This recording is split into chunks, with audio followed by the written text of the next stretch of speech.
Excellences, Mesdames, Messieurs, en vos titres et qualités, tout d'abord, je voudrais vous prier d'excuser l'absence de Thomas Dermine, qui était là l'année passée, mais qui, pour des raisons d'agenda, n'a pas pu venir ce soir. Il le regrette d'autant plus que le travail de mémoire est aujourd'hui sans doute plus nécessaire que jamais.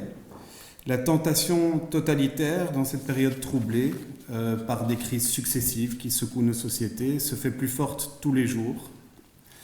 Partijen die vijandig staan tegenover onze liberale democratie winnen terrein in Europa en komen zelfs aan de macht.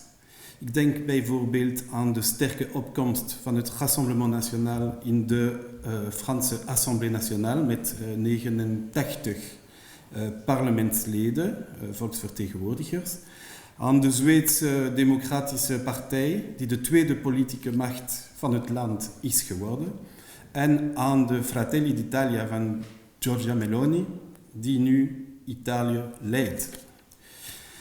Il n'est plus rare de voir en Europe des images de défilés de néo-nazis qui ne prennent même plus la précaution de masquer leur visage.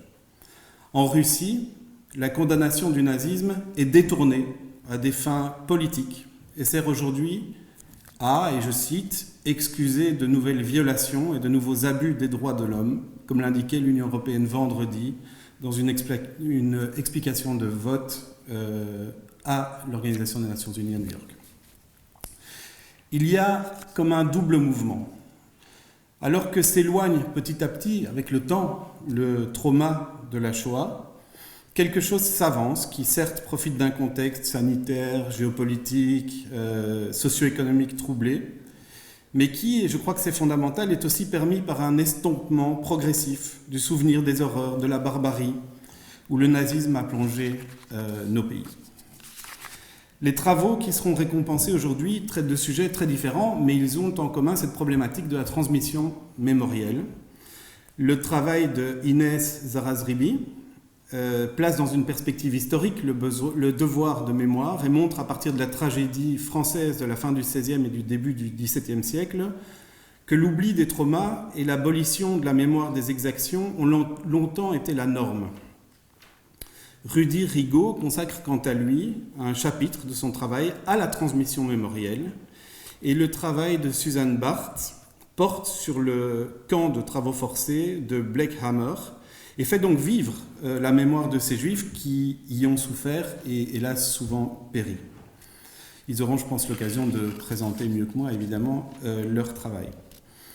Se souvenir, transmettre la mémoire, c'est offrir à notre pensée politique une profondeur historique, c'est l'empêcher de dériver sans repère, sans balise, de glisser vers l'abîme dont nous ne sommes jamais loin.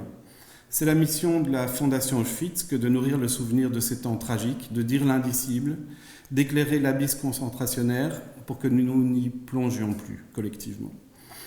Je voudrais conclure en félicitant les lauréats au nom de Thomas Dermine pour ce prix qui est une reconnaissance de l'utilité sociétale de vos travaux et bien sûr aussi de leur grande qualité scientifique.